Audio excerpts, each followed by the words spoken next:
Un año más de las Naciones Unidas, el único organismo mundial que reúne a todos los países, muchos diplomáticos, un Consejo de Seguridad de 15 estados, pero además ya están también en Nueva York todas las cancillerías del mundo, la Asamblea General que está funcionando con los 195, 96 estados. Por eso hablamos hoy con Milos Alcalay, quien fue vicecanciller de Venezuela, pero que nos diga cómo es la ONU por dentro. Él vivió, trabajó allí, conoció a los embajadores. ¿Cómo funciona esa ONU, la parte humana? Bueno, yo quisiera decirte, es un mundo en cambio el que estamos teniendo. Y en la ONU que yo estuve hasta el año 2004 al de hoy, el mundo ha cambiado. Y precisamente uno de los temas que habíamos conversado fuera de cámara, la existencia de nuevos actores internacionales en el escenario internacional. Por ejemplo, cuando yo era embajador en Naciones Unidas, los gobiernos regionales y locales no formaban parte de ser sujetos de derecho internacional. Sujetos de derecho internacional eran los gobiernos. Y poco a poco después surgieron los organismos internacionales como sujetos de derecho internacional. Pero resulta que el mundo ha cambiado tanto que acabamos de tener la conferencia de Hábitat 3 en Quito. Importante, en donde fundamental, cada 20 años, Hábitat se reúne para forjar las bases de lo que va a ser la agenda los próximos 20 años en materia de urbanismo, de ciudades. Y se ha visto que tú no puedes desarrollar a nivel planetario solamente a nivel de los gobiernos centrales, sino que tienes que contar con los alcaldes, con los gobernadores, que son los que tienen el contacto directo con los ciudadanos. Por eso esa conferencia de alcaldes en Quito. Por eso es que esa conferencia de alcaldes en Quito, si bien fue una conferencia de gobiernos, Hábitat 13 es una conferencia de Naciones Unidas, pero toda la temática de lo que debe ser la nueva agenda urbana la pusieron los alcaldes, no solamente en esa reunión, sino con una serie de preparaciones. Por ejemplo, en Bogotá, 2 días antes, se reunió la CGLU, que es la Confederación Mundial de Gobiernos Locales y Regionales, para discutir lo que sería la declaración de Bogotá, que fue aprobada por los alcaldes en Quito y llevada a los gobiernos. De manera que los gobiernos se pronunciaron sobre 3 temas fundamentales. El primero de ellos es la nueva agenda urbana para los próximos 20 años. ¿Es en Hábitat? En Hábitat 3. El segundo tema tiene que ver con todo, y tú lo mencionabas hace poco en tu programa, todos los objetivos del desarrollo sostenible. Porque para erradicar la pobreza, para llevarle a una ciudad la salud, para llevarle a una ciudad sistemas de educación de excelencia, para resolver el problema de vivienda, etcétera, etcétera, son los gobiernos locales y regionales los llamados a hacerlo. Y el tercero, la descentralización. Pero todo eso, y es uno de los temas que la alcaldesa encargada, Helen Fernández, reiteró, tú no lo puedes hacer, y está en las declaraciones de Hábitat 3, hacerlo sin el respeto a la democracia y a los derechos humanos. Fíjate tú que 2 de los protagonistas en esta reunión, uno de ellos, Mauricio Rodas, alcalde de Quito, es de un partido de oposición. Y sin embargo el gobierno central tiene que reconocer al alcalde de Quito como el protagonista de la capital. Lo mismo sucede en México, que también ha tenido una parte importante en esta diplomacia descentralizada. El alcalde del gobierno de la Ciudad de México es del PRD, partido distinto al PRI, que es el partido de gobierno, y sin embargo hay un reconocimiento. En España, incluso en Madrid, ¿no? En España también, con la presidenta iberoamericana, que por cierto, hablando de iberoamericana, te quiero felicitar yo también. Gracias. Por tus funciones, pero destacar lo que es en un momento muy oportuno, porque lo iberoamericano quedó durante mucho tiempo relegado. Lo iberoamericano, lo europeo, el capitalismo, el imperialismo, y sin embargo ahora con el péndulo político en América Latina, con Macri en Argentina, con cambio en Brasil. El cambio en Brasil, con los cambios que han habido en el Perú con Kuczynski, vuelve de nuevo a ubicarse la dimensión iberoamericana, porque España y Portugal son un puente para América Latina. Y lo veíamos antes como una confrontación. Lo que noté, y uno de los diversos foros en donde participó la alcaldesa encargada, Helen Fernández, fue el Foro Iberoamericano. Y el Foro Iberoamericano que reúne de alcaldes. Lo mismo, puros alcaldes iberoamericanos. Puros alcaldes. Portugal, España, Andorra, Guinea también creo. En esta no participó Guinea, pero sí participó. Pero quieren entrar como país. Sí, y es lógico que esté. Pero fíjate tú que lo iberoamericano atrajo toda una serie de organizaciones de alcaldes regionales.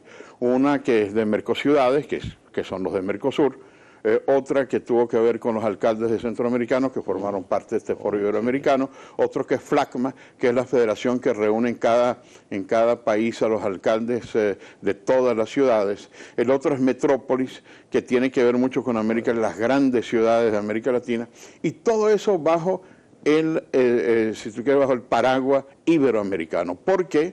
Porque España es un puente hacia la Unión Europea. Portugal, porque ¿no? España y Portugal son dos grandes aliados que de llevar adelante una dimensión iberoamericana podemos tener mayor y mejor presencia sin el complejo de decir ese es el colonialismo, o ese, bueno, tratando de repetir una historia del siglo XIX cuando estamos en pleno siglo XXI. Por cierto, ya que mencionas España, pareciera que se soluciona el problema, habrá gobierno en España, el Partido Socialista cambió de línea al abstenerse, permitirá a Rajoy llegar al poder, y al Partido Popular una madurez política, ¿verdad? Una gran madurez política. Yo creo que el PSOE, con un voto mayoritario, ha entendido que no pueden someter a los electores españoles a una tercera elección en la que es como una historia sin fin, que produce una serie de crisis que hace que el gobierno central no pueda operar.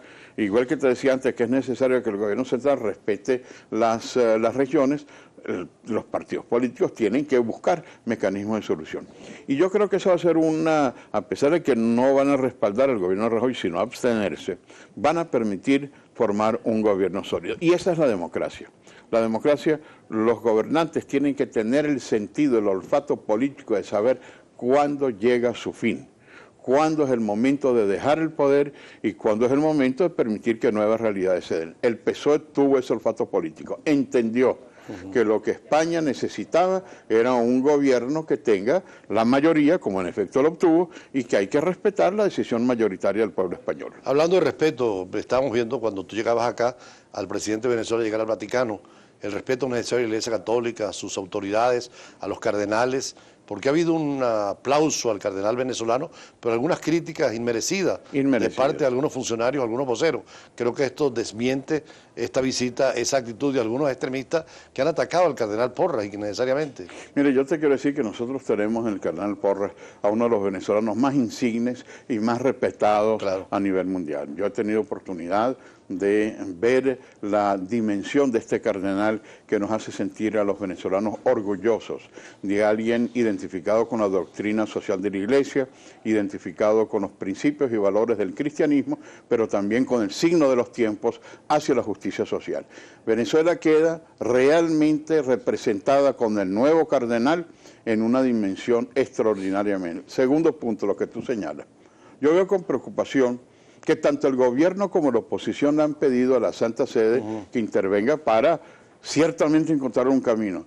Pero nuevamente es como el ritornelo, porque a pesar de que serán recibidos, vuelve nuevamente el señor Zapatero, vuelve nuevamente el señor Torrijos, vuelven nuevamente los antiguos artífices de UNASUR a formar parte. Lo que tendrían que haber hecho, y ojalá que ahora con la visita del Santo Padre, permitirle a la diplomacia vaticana, que es una diplomacia sabia, que es una diplomacia milenaria, que permite establecer, que rebarajee las cartas de dominó, que busque otros ex jefes de Estado, que no incorpore solo a los amigos del gobierno, sino que ex jefes de Estado amigos de la oposición, que ponga a Fernando Enrique Cardoso, que ponga al presidente Sanguinetti, que pongan a Pastrana, que pongan a los presidentes, inclusive de UNASUR. Tenemos 3 expresidentes que no son de UNASUR, pero que son nombrados por UNASUR. Entonces, yo creo que esta visita al Santo Padre pudiera abrirle una perspectiva de esa diplomacia serena, de esa diplomacia conocedora, y que no es la primera vez que lo ha hecho, que pueda tratar de enrumbar hacia un verdadero diálogo y hacia una solución dentro de la Constitución, dentro del derecho internacional, a que en Venezuela no haya un choque de trenes, sino en el respeto a la voluntad popular. El ensayo de unas Naciones Unidas fue con la Primera Guerra Mundial terminada, pero fracasó. Sin embargo, en 1945, finalizada la Segunda Guerra Mundial, con la Carta de San Francisco, 51 estados crearon un organismo mundial. Hoy en día son más de 195 estados. Venezuela tiene embajadores acreditados en Nueva York, ante el Consejo de Seguridad y también ante las Naciones Unidas. Milos Alcalá ha tenido la suerte de ser embajador. ¿Cuántos años estuviste en Nueva York? Estuve 4 años en Nueva York. ¿Qué actividades internas? Mira, fue una época muy dinámica. me correspondió presidir el Grupo de los 77. ¿Qué es eso? Que es el Grupo de los 77 reúne a 132 países y es el que coordina todo lo que es la política económica de los países en vías de desarrollo. ¿Fue lo que se reunieron en Margarita? No, esos son los no alineados. Se parece, pero es distinto. Los no alineados es más bien una estructura política anti polarización, anti Estados Unidos y anti Unión Soviética, pero resulta que como ya se acabó la polarización, la Guerra Fría, ha perdido un poco el rumbo. En cambio, el Grupo de los 77, que preside el Ecuador, que va a comenzar a presidir el Ecuador, fue fundado, auspiciado por un gran venezolano, Manuel Pérez Guerrero, reconocido mundialmente como una de las figuras claves para buscar lo que hoy se llama el desarrollo sostenible, a través de la economía. Y hay un tema muy importante que también me correspondió llevar adelante, que es que antes se sentaba en el banquillo de los acusados a las empresas. Hace poco recibías al expresidente de Fedecámara. Toda inversión extranjera era mala, Decisión 24, las empresas transnacionales, multinacionales o supranacionales hay que expulsarlas. Pero poco a poco los países en desarrollo se dieron cuenta que depende. Si lo que hay es transferencia de tecnología, si hay inversiones positivas, si hay una posibilidad de que se pueda expandir, hay que invitarlas, no a lo que ellos quieran, sino a lo que pueda facilitar el desarrollo. Y nosotros presidimos, el grupo de GRULAC, una reunión latinoamericana, una reunión en Monterrey, fue la cumbre de Monterrey, sobre el desarrollo sostenible, en el cual no solamente estaban los gobiernos, igual que te decía que los nuevos sujetos del derecho internacional, las alcaldías, también las empresas, porque la ayuda al desarrollo a nivel de gobiernos es cada vez menor. En cambio, la ayuda al desarrollo de algunas empresas, fundaciones importantes, está en manos del sector privado. Entonces, sentar el sector privado con el sector público y el sector internacional fue uno de los grandes aciertos de la cumbre de Monterrey. Me tocó también presidir el Comité de Información de las Naciones Unidas, me tocó también presidir el Comité del Diálogo Norte-Sur. ¿Cuántos son los funcionarios de una embajada grande y una pequeña? ¿Y la nuestra? Bueno, nosotros tenemos una embajada mediana, teníamos, no sé en estos momentos, porque no hay mucha transparencia en cuanto a los nombramientos, todos funcionarios de carrera, y el hecho de presidir el Grupo de los 77 se reforzó con un par de funcionarios más. Una embajada mediana puede tener un embajador alterno o dos embajadores alternos, ministro consejero, una plantilla de Naciones Unidas mediana es de 10 a 12 funcionarios. Claro, Rusia, hay embajadas Estados Unidos, que tienen 200, 300 funcionarios y hay otras que tienen... Algunos países que no tienen relaciones con Estados Unidos, teniendo sus diplomáticos, Estados Unidos se obliga a darle su visa. Por supuesto que sí, pero eso se tiene que tramitar por una vía no caprichosa, es decir, yo necesito una visa.